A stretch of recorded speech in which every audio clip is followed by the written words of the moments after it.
नमस्कार। आज हम एक बहुत ही दिलचस्प विषय पर बात करने वाले हैं, प्राचीन भारत का इतिहास।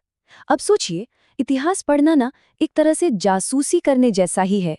जैसे कोई जासूस सुरागों को जोड़कर किसी केस को सुलझाता है, ठीक वैसे ही इतिहासकार भी सबूतों को जोड़-जोड़ कर हमें अतीत की कहानी बताते हैं। पर सवाल ये उठता है कि हजारों साल पुराने भारत के बारे में ये सुराग, ये सबूत आखिर हमें मिलते कहाँ से हैं? तो आज की हमारी पड़ताल इसी पर होगी। तो चलिए एक नजर डालते हैं कि आज हम क्या क्या समझने वाले हैं। सबसे पहले हम जानेंगे कि इतिहास के स्रोत क्या होते हैं। फिर हम भारत के सबसे पुराने ग्रंथों के बारे में बात करेंगे। इसके बाद हम खास तौर पर ऋग्वेद को गहराई से समझेंगे।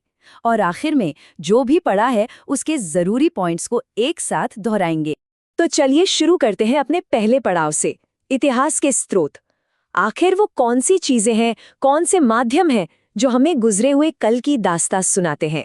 ये वो सबसे बड़ा और सबसे बुनियादी सवाल है जिसका जवाब हमें इतिहास की किताबों में मिलता है। क्या उस समय के लोग अपनी कोई डायरी लिखते थे? या फिर वो अपने पीछे कुछ ऐसे निशान छोड़ गए जिनसे हम उन्हें जान सकें? आइए इसी सवाल का जवाब ढूंढते हैं। देखिए, इतिहासकारों के मुताबिक प्राचीन भारत के इतिहास को जानने के लिए हमारे पास मुख्य रूप से 4 तरह के स्रोत या कह लीजिए सबूत हैं। आप ये समझ सकते हैं कि हमारे अतीत का जो भी ज्ञान है वो इन्हीं 4 मजबूत खंभों पर टिका हुआ है। ये हैं वो 4 मुख्य स्रोत। पहला है धर्मग्रंथ, जैसे कि वेद या पुराण। दूसरा ऐतिहासिक ग्रंथ, मान लीजिए किसी राजा की जीवनी हो गई या उस दौर में लिखा गया कोई नाटक। तीसरा स्रोत है विदेशियों के विवरण, मतलब उस समय जो यात्री भारत घूमने आए उन्होंने अपनी किताबों में भारत के बारे में क्या क्या लिखा।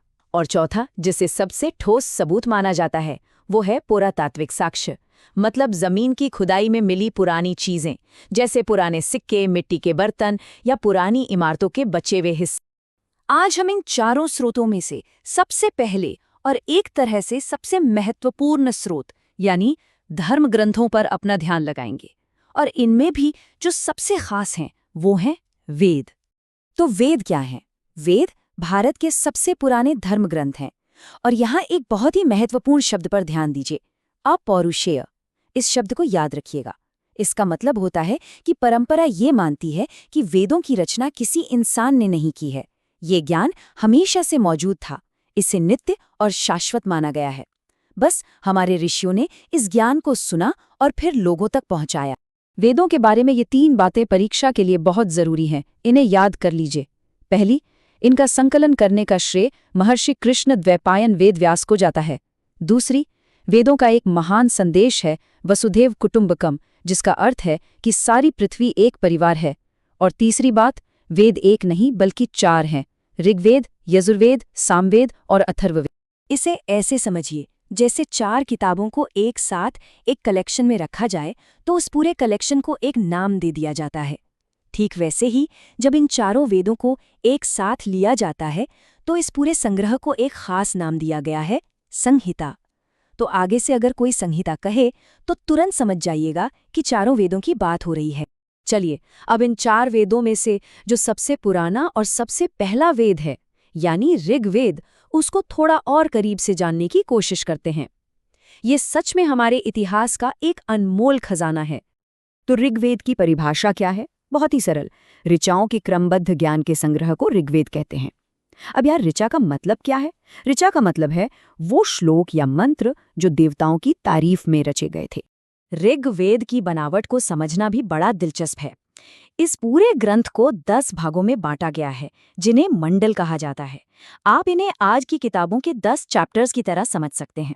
इन 10 मंडलों के अंदर कुल मिलाकर 1028 सूक्त है। सूक्त का सीधा सा मतलब है अच्छी तरह से कहा गया। ये असल में अलग अलग देवी देवताओं को समर्पित प्रार्थनाएं या भजन है। और फिर इन सूक्तों के अंदर है कुल 10,462 ऋचाएं या कह लीजिए श्लोक। तो अब आप अंदाजा लगा सकते हैं कि ये कितना विशाल ग्रंथ है। 10 मंडल, 1028 सूक्त और लगभग 10,500 ऋचाएं। अच्छा, जो ऋषि या पुरोहित इन ऋचाओं का पाठ करते थे, उन्हें एक विशेष नाम या उपाधि दी जाती थी, होत्र। यह शब्द परीक्षा में अक्सर पूछा जाता है, तो इसे खास तौर पर याद रखिएगा। ठीक है, हमने ऋग्वेद की बनावट तो समझ ली, पर अब असली सवाल पर आते हैं। एक इतिहासकार के लिए इसमें क्या जानकारी छिपी है? ये ग्रंथ हमें उस जमाने के बारे में क्या कुछ बताता है? देखिए, ऋग्वेद सिर्फ पूजा पाठ का ग्रंथ नहीं है, ये एक तरह का टाइम कैप्सूल है। इससे हमें उस समय के आर्यों की राजनीतिक व्यवस्था के बारे में पता चलता है कि उनका शासन कैसा था। हमें उनके समाज, उनके रहन सहन के बारे में भी जानकारी मिलती है। इसके अलावा इसमें देवताओं और प्रकृति की तारीफ में लिखे मंत्र हैं। हमारा प्रसिद्ध गायत्री मंत्र भी इसी में है। सोम नाम के एक देवता का जिक्र है, और हाँ, जो वर्ण व्यवस्था का विचार है, उसकी जड़ें भी हमें यहीं देखने को मिलती हैं। ये एक बहुत ही रोचक तथ्य है और परीक्षाओं में अक्सर पूछा जाता है। हम सबने गायत्री मंत्र सुना है, जिसकी रचना ऋषि विश्वामित्र ने की थी।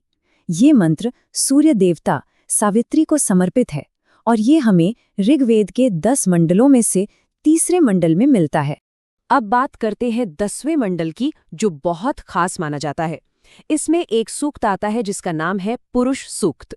इतिहासकारों के लिए ये बहुत महत्वपूर्ण है, क्योंकि इसी पुरुष सूक्त में हमें पहली बार समाज के 4 वर्णों की उत्पत्ति का जिक्र मिलता है।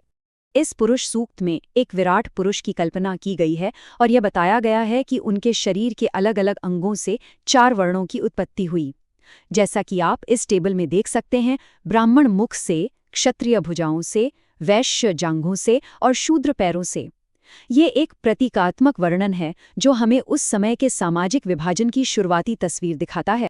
चलिए, अब तक हमने जो कुछ भी सीखा है उसे एक बार जल्दी से दोहरा लेते हैं, ताकि सभी जरूरी बातें हमारे दिमाग में अच्छे से बैठ जाएं। तो मुख्य बातें क्या हैं जो हमें याद रखनी हैं? पहली, इतिहास के 4 स्रोत हैं। दूसरी, वेद सबसे पुराने ग्रंथ हैं।